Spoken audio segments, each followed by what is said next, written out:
infectious. I bring in that energy in our news coverage from financial capital Mumbai. Covering from the southernmost part of India over the last 23 years, I bring in-depth and 360-degree coverage from the Dravidian heartland. The land of Mishti is also known for its bitter politics. I have seen much water flow under the Howrah Bridge, covering Bengal in all its vivid colors.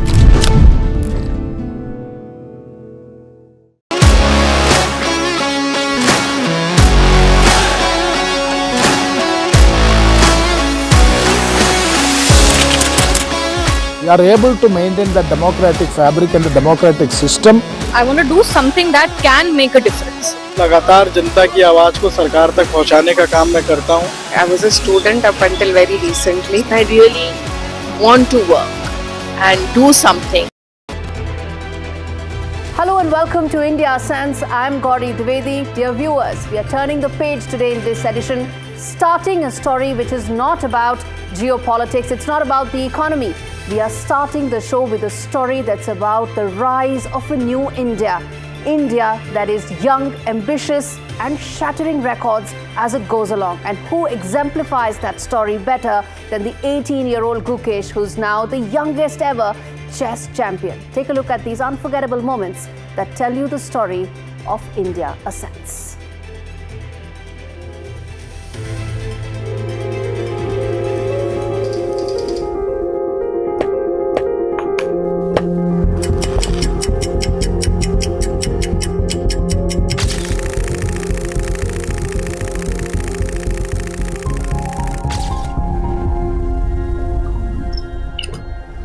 And yeah, my journey, it's been, since the time I started playing chess, like 6.5, 7, I've been dreaming about this, about living this moment for like more than 10 years.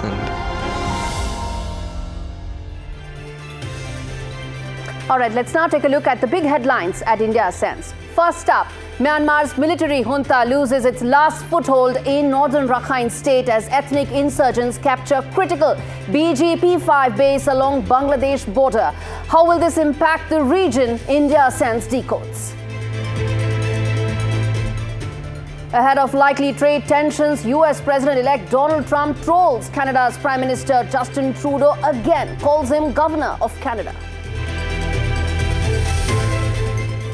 Europe teeters on the edge, deeply flawed upcoming elections in Romania, Georgia and Belarus, set to become European democracy's litmus test. Meanwhile, there's some political sanity in France as the next French Prime Minister has been appointed. New Delhi gears up to ink a $4 billion defense deal with Moscow. The move is certain to reshape the power balance in Asia. And External Affairs Minister Dr. Jaishankar's straight talk in Parliament over attacks on minorities in Bangladesh calls them a source of concern.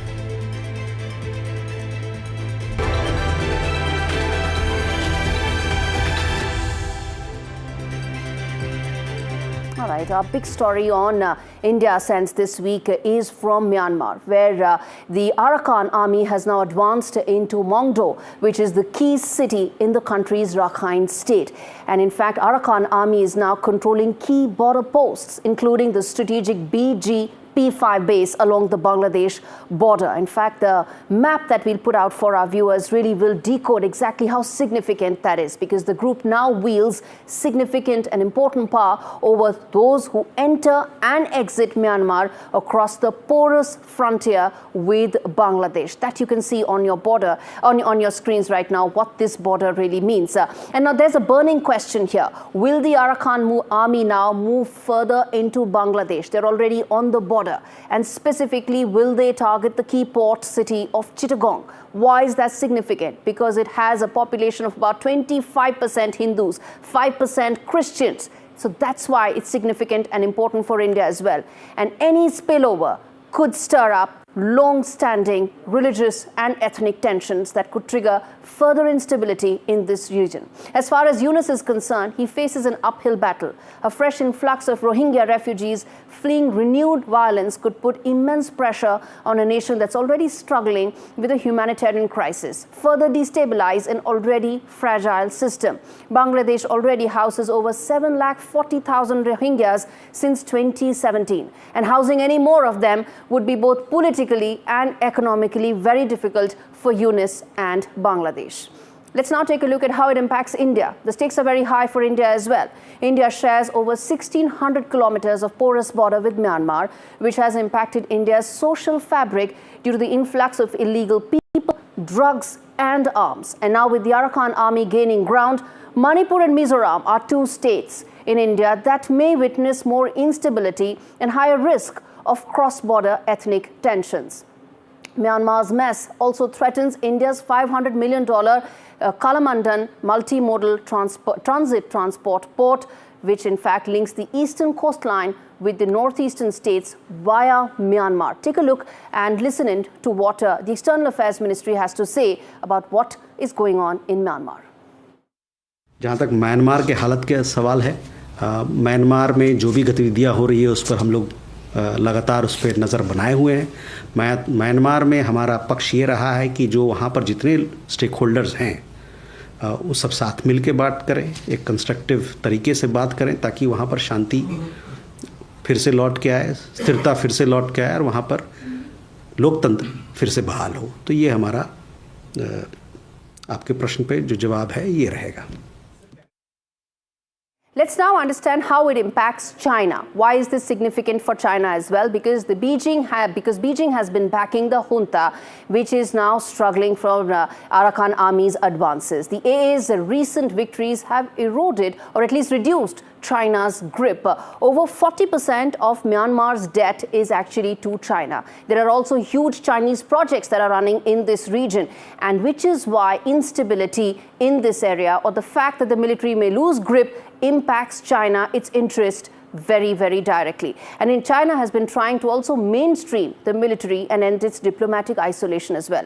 A strategy that may backfire if the Arakan Army continues to make gains. And for India to counter China's ambitions in the Southeast Asian region and the Bay of Bengal and shift the regional power dynamics, it needs to tread with caution. Now, first, it needs to prepare for more instability in Bangladesh. That is bound to happen, and that will impact the region. Second, it needs to tighten the border security in the wake of refugee waves and ethnic violence. Remember, Myanmar is a region where India and China are jostling for influence because US and EU have very limited presence here. All they do is slap sanctions and further alienate the people. And which is why how they respond or how India responds to Arakan Army's wins over the Myanmar military will actually decide and dictate the future of this entire region.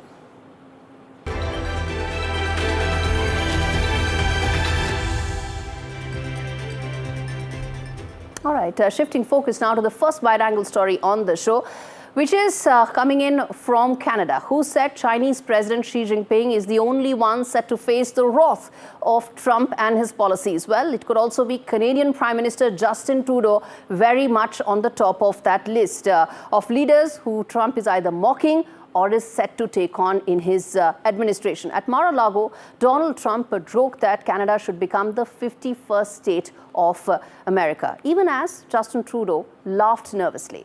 Now, President-elect is trolling Justin Trudeau by calling him now the Governor of Canada.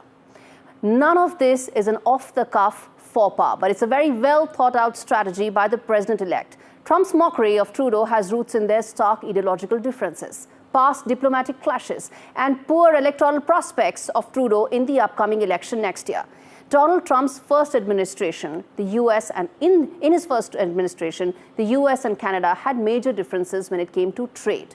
There were public jabs that were a result of the past tensions over trade talks, which resulted in the US-Mexico-Canada agreement, and the spats that actually included the very public spat of 2018 G7 summit, where Donald Trump actually called Justin Trudeau weak and dishonest because of their trade disagreements.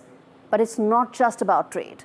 Donald Trump's tirade against Trudeau also aims to undermine his leadership globally. This comes after India has repeatedly called out Justin Trudeau for running an agenda against New Delhi and in favor of the Khalistanis that his government has been shielding.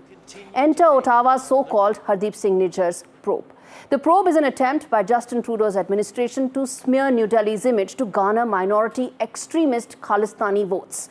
This is Trudeau's last-ditch attempt to avoid an embarrassing ouster from power, a consequence of the Canadian Prime Minister's many failed policies and rock-bottom ratings. By questioning Canada's sovereignty, is Trump challenging Trudeau's ability to defend Canadian interests? Compromised that they have been by his government's inability to meet public expectations on immigration, housing and climate policies. Well, as far as New Delhi is concerned, it has every reason to smile. Shifting focus now to the other wide-angle story on the show. In fact, this is about continuing with Trump, but this time around the tirade could be as far as China is concerned. The one economy that's bracing itself for the onslaught of Trump's full spectrum of trade policy is China, which is why its annual economic huddle throws very important light on how it plans to really take on what will be a major impact from Donald Trump's economic policies. And in fact, there's also a major slowdown, an ongoing slump that China is dealing with. And there's also a slump in the property market, as well as stiff tariffs that it is expecting from the US. In fact, the world's second largest economy has been struggling with tepid growth for almost a year.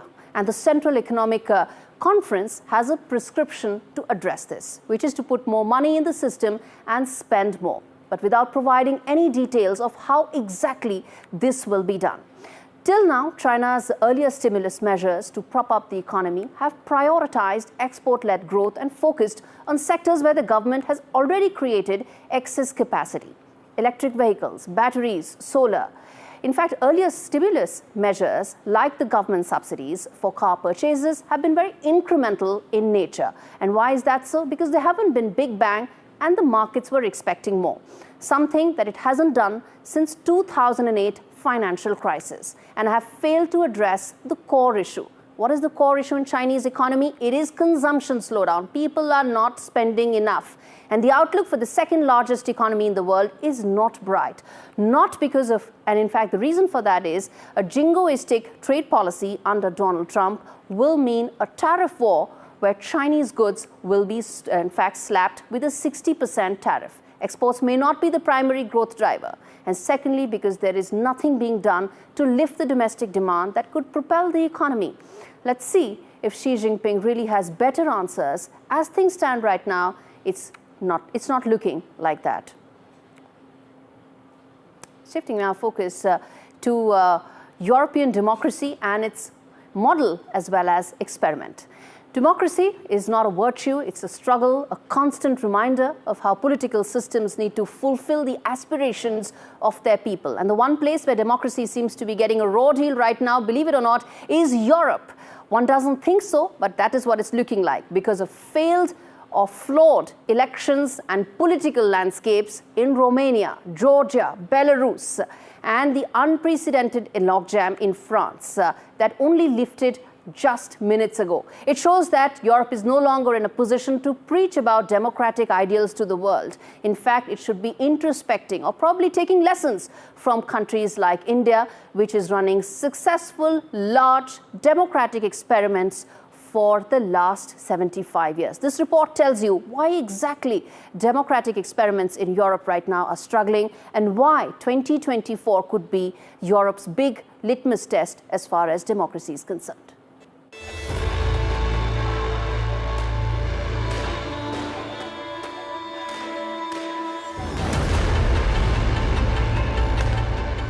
From the Black Sea to the Baltic, the democratic ideals that once bound Europe are now being tested. In Romania, the country's apex court has annulled the already underway elections in the 11th hour due to allegations of large-scale meddling by Moscow for a pro-Russia far-right candidate. Voters will now head to new polls in a moment that could define the country's path forward. The situation is similar just across the Black Sea in Georgia. Recently, the ruling Georgian Dream Party has put European Union integration process and its negotiations on hold till 2028, setting the country back on EU talks by 4 years. The move has triggered mass protests with most people in favor of joining the EU.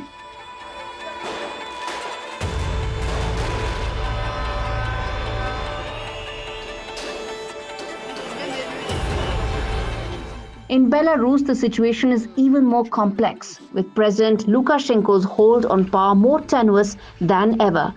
The upcoming January election is expected to be a sham, as opposition leaders remain silenced or imprisoned. From Belarus to Romania and Georgia to even France now, where the people and politics remain in logjam, the question arises, is democracy being tested in Europe? The continent that preaches democracy now finds its ideals under siege, its very foundations being tested. Meanwhile, across the globe, India conducts the world's largest, most diverse elections in a fair, free and inclusive manner. Europe is a classic case of practice what you preach or risk losing the moral high ground. As NATO watches from the sidelines, the fate of these nations may soon decide the future of European democracy itself. Traditionally, Western European countries have been a guiding light for their Eastern European counterparts. But the French playbook is anything but worthy of being copied. As Macron searches for another prime minister to preside over a fractured polity, Romania, Georgia and Belarus all are waiting in the sidelines. All right, it's time to slip into a very short break. Stay with us. India Sense comes back with more stories, more perspective, including what should be RBI Governor's set of priorities.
Cashback has no करते नहीं impress. Life हुई easy कितना कुछ free only with single ID. ये भी free वो भी free कितना कुछ free only with single ID. Get it free with single ID. कितने सारे apps हैं मुझसे जुड़े, brands मेरे पास है सबसे बड़े. Get it, get it, get it, get it, get it, get it, get it. Only with single ID. Get it free with single ID. Download any single ID partner app, link your card and earn rewards with top brand. Get it free with single ID.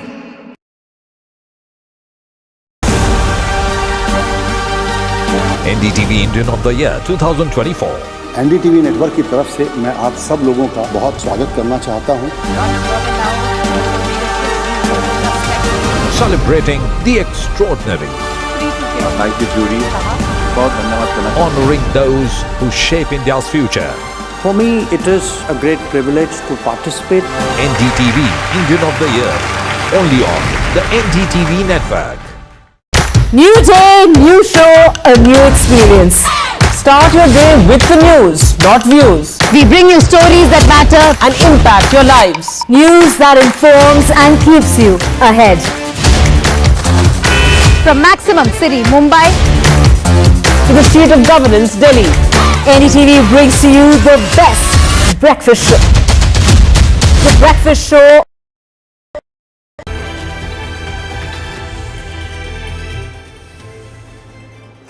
Welcome back. You're watching India Sense. We now turn our focus to the new man on Mint Street, RBI's new governor, Sanjay Malhotra. And India Sense has a wish list for him. The priorities that India Sense wants him to focus on. First up, he should be looking at more closely at the growth side of the growth versus inflation trade-off. Remember, growth has been a bit of a bubble for India in the last quarter, and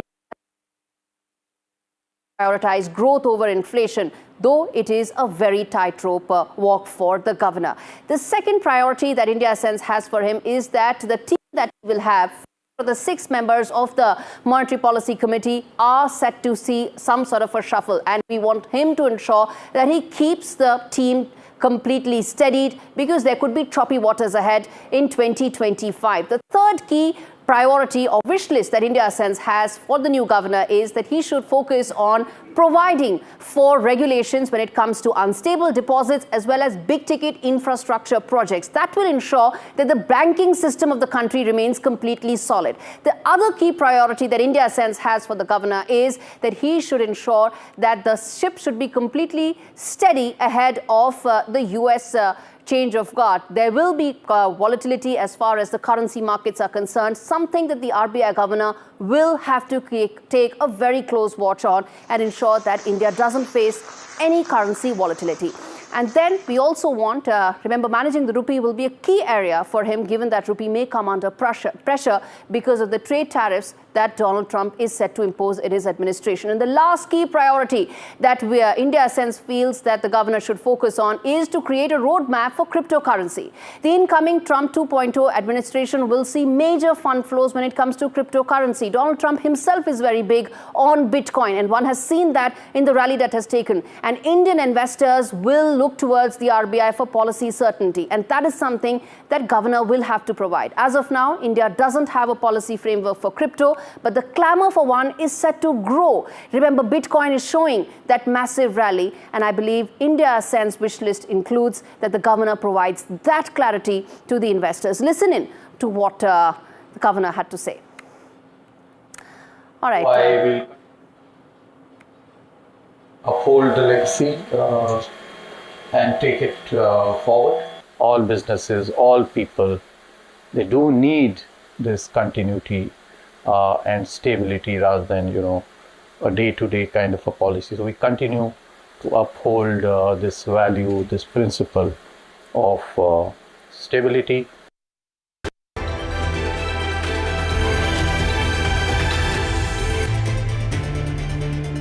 All right, it's time to get the top voice on the show. John Bolton, who was part of Donald Trump's previous administration, joins me on the broadcast to talk more about what he feels as far as this administration is concerned. Mr. Bolton, thank you so much for taking out the time and speaking to me on India Sense. Let me start by asking you specifically about some very important picks in Trump 2.0 administration, including Tulsi Gabbard and Kash Patel as picks for very important posts in Trump 2.0. Well, I think in the case of Tulsi Gabbard, she has made statements over the years about Syria, about Russia, about the war with Ukraine, about a variety of other subjects that are not just extreme in the context of the spectrum of American political views, but are really on another planet. And this is something that's been observed by a number of political leaders over the years. A year or two ago, Senator Mitt Romney said that her remarks were treasonous. In 2016, Hillary Clinton, then the Democratic presidential nominee, said that Tulsi Gabbard was being groomed by the Russians as a presidential candidate. So, I mean, here you have two diverse points of view, one Democratic, one Republican, two presidential candidates basically saying that that her views were too extreme, really, to be given a position of trust and confidence in the government. So I think we'll have a full field FBI investigation on her and on the other candidates, and then we'll have hearings before the Senate Intelligence Committee. We'll see. In terms of Kash Patel, he doesn't have the experience or the background to be an FBI director. His credibility has been repeatedly called into question. And I think the most disturbing aspect for him is that to have a yes man as director of the FBI, an incredibly powerful law enforcement investigatory capability, is something that I think is going to get very, very real scrutiny in the Senate when he comes up for his confirmation. Okay, but what do you make of Chris Gray's announcement to resign and make way for Gukesh Patel as the next FBI director? Right. Well, I think really it was very clear Trump was going to replace Wray. He was going to fire him, or one way or another, Chris Wray would be out of office. So actually, I would consider his resignation the first resignation of the Trump term, not although it occurred during Biden's presidency. It really was something that would have happened on January the 20th or the 21st after Trump was inaugurated. I know that had to be a hard decision to make. I've resigned from positions in government. It's very difficult, but the reason he gave, I think, is important and valid. He didn't want to damage the FBI by being part of the argument over whether Gukesh Patel should replace him. So now it's not a question of, do you think Gukesh Patel is better than Chris Wray? It's a question of, here we have a vacancy in this very important job. Is the nominee qualified and fit to fill that job? And that's really what the question should be. It shouldn't be an argument about Chris Wray. It should be over Gukesh Patel. Okay, I know there's a lot of talk about trade, immigration being his top priorities, but in your assessment, Ambassador Bolton, Trump's top focus when it comes to India? Well, I think in his first term, Trump established a good personal relationship with Narendra Modi. I would expect that would continue. I would hope that there would be discussions, not just bilateral, but with Japan and Australia on the Asian Security Quad. I think that's more and more important. I think there are a number of trade issues that Trump will be interested in because he's always interested in trade issues. And what happens on the tariff front in the early days is another major Trump initiative. We don't know exactly what he's going to do, but it could be very impactful. News that's just broken here in the United States is that Trump has invited Xi Jinping to his inauguration. I think he should invite Modi too, as long as he's doing that. We don't know of any foreign leader who's attended an American inauguration as far back as anybody can remember. But it's going to be very important. My own view is that the U.S.-India relationship could well be the dominant issue in the 21st century, and we have a lot to talk about and a lot to work on together. And I hope Trump understands that and acts on it. Absolutely. Absolutely. We have a lot more to talk about, Ambassador Bolton, and I'm afraid we're completely out of time here, but we're going to have this conversation again soon. Thanks much for taking out the time speaking to me on NDTV. And in fact, on that note, as we wrap things up, viewers, scan the QR code that is flashing on your screens right now for all the other stories, exclusive interviews, perspectives, all that and more only on India Sense YouTube playlist. Thank you so much for watching this edition.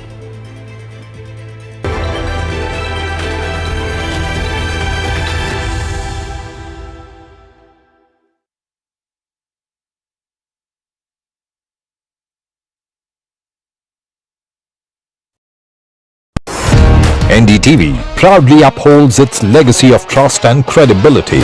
According to the prestigious Reuters Institute's Digital News Report 2024, NDTV is the top-most news platform in the country.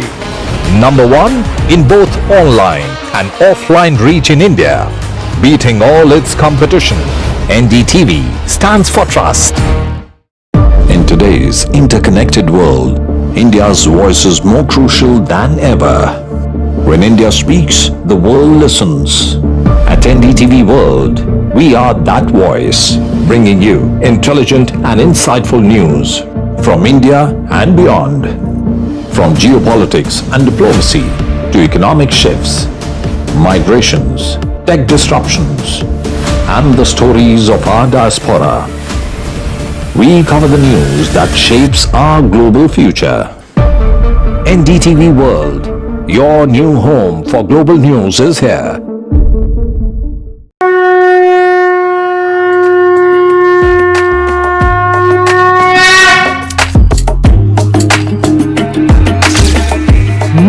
Mahakುಂಭ, a festival of faith, the world's biggest spiritual festival, the divine dip at the spiritual Sangam, a sacred confluence of faith, culture and heritage. NDTV's mega coverage of the Mega Fest. NDTV at Mahakುಂಭ 2025.